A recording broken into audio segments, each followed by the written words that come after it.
नमस्कार मित्रांनो, मी महेश शर्माळे. तर दिनांक 12 मार्च 2026च्या महत्त्वाच्या चालू घडामोडी आपण या लेक्चरमध्ये बघणार आहे. तर बघा, पहिली घडामोड, केंद्रीय मंत्रिमंडळाने जे आपलं जल जीवन मिशन आहे तर त्याला 2028पर्यंत मुदतवाढ दिलेली आहे. तर यामध्ये तुम्हाला हे जे साल दिलेलं आहे ते विचारलं जाऊ शकतं. त्यामुळं IMP आहे की जल जीवन मिशनची मुदत आता 2028पर्यंत केलेली आहे. तर बघा, पुढची घडामोड, धूम्रपान निषेध दिवस म्हणजे कोणता दिवस म्हणून पाळला जातो तर 11 मार्च 2026 हा दिवस धूम्रपान निषेध दिवस म्हणून पाळला जातो. त्यानंतर प्रोजेक्ट गंगा. आता हा जरा कन्फ्युजिंग प्रश्न आहे, कारण नावात काय ह्याच्या गंगा, त्यामुळे आपल्याला वाटू शकतं की नदी वगैरे याबद्दलचा हा प्रोजेक्ट आहे, परंतु हा प्रोजेक्ट आहे उत्तर प्रदेश राज्याचा. तर तो कशाबद्दल आहे तर हाय स्पीड ब्रॉडबँड कनेक्टिव्हिटीसाठी त्यांनी हा प्रोजेक्ट गंगा चालू केलेला आहे. नावाचा आणि याचा काही संबंध नाही आहे, परंतु त्यामुळे हा पेपर आपल्याला जास्त कन्फ्यूज करू शकतो. त्यानंतर एक PB शब्द नावाचा एक प्लॅटफॉर्म आहे, तो प्रसार भारतीने चालू केलेला आहे, PB शब्द. त्यानंतर एक मोठी आंतरराष्ट्रीय क्रीडा स्पर्धा आपल्या भारतात होते, जी बघा विश्व पॅरा ॲथलेटिक्स ग्रँड प्रिक्स 2026 ही नवी दिल्लीमध्ये होणार आहे. एवढी मोठी स्पर्धा भारतामध्ये होते, त्यामुळं IMP घडामोडी. त्यानंतर हवामानशास्त्रातील नोबेल असं आपण ज्याला म्हणतो तो म्हणजे क्रॅफर्ड पुरस्कार 2026 हा एका भारतीय वंशाच्या व्यक्तीला भेटलेला आहे. त्यांचं नाव आहे डॉक्टर वीरभद्रन रामनाथन यांना. तर प्रश्न कसा येऊ शकतो, सिंपल प्रश्न की नुकताच क्रॅफर्ड पुरस्कार कोणत्या भारतीय व्यक्तीला भेटला. आणि दुसरं म्हणजे स्टॅटिक JKच्या नुसार प्रश्न कसा येऊ शकतो की खालीलपैकी कोणत्या पुरस्काराला हवामानशास्त्रातील नोबेल असे सुद्धा म्हटले जाते. तर त्यामुळे हे नीट लक्षात ठेवा.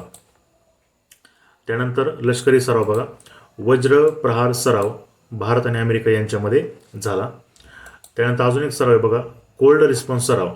तर हा NATO या संघटनेतर्फे आयोजित केलेला गेला होता, भरपूर चर्चेमध्ये होता, त्यामुळे लक्षात ठेवा कोल्ड रिस्पॉन्स सराव. त्यानंतर एक खूप मोठी घटना घडली बघा, बऱ्याच म्हणजे खूप जास्त चर्चेमध्ये आहे सध्या. तर बघा, दयामरण किंवा इच्छामरण, तर याला आपल्या भारतीय सर्वोच्च न्यायालयाने परवानगी दिलेली आहे, असं इतिहासामध्ये पहिल्यांदा घडलेलं आहे. तर काय होऊ शकतं पेपरला आपल्याला की त्या व्यक्तीचं नाव हरीश राणा असं त्यांचं नाव आहे. तर त्यांना पॅसिव्ह युथेनशिया याद्वारे दयामरण देण्यात आलेलं आहे. आता पॅसिव्ह म्हणजे काय तर त्यांना म्हणजे समजा त्यांचे काही उपचार चालू असतील तर ते हळूहळू ते कमी करत करत करत त्यांना दयामरण किंवा इच्छामरण देण्यात येणार आहे.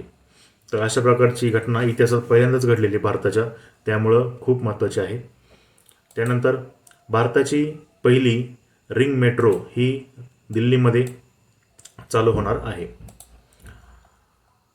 आता बघा, अमेरिकेतील 50 वर्षातील पहिला नवा मोठा तेल शुद्धीकरण प्रकल्प म्हणजे ऑइल रिफायनरी हा रिलायन्स इंडस्ट्रीज लिमिटेड या कंपनीच्या भागीदारीत सुरू करणार.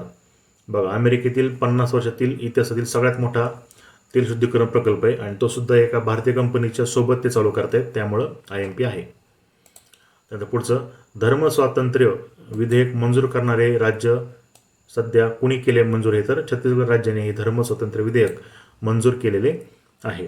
आणि शेवटची घडामोडाची, आंतरराष्ट्रीय लष्करी साहसी स्पर्धा कप 2026, तर ही स्पर्धा आपल्या भारतामध्ये झाली. आंतरराष्ट्रीय स्पर्धा आहे, आज आपण 2 बघितल्या, तर या दोन्ही स्पर्धा भारतामध्ये झालेल्या आहेत. तर या होत्या आजच्या आपल्या चालू घडामोडी. तुम्हाला या चालू घडामोडी कशा वाटल्या नक्कीच कमेंटमध्ये सांगा. तोपर्यंत जय हिंद, जय महाराष्ट्र.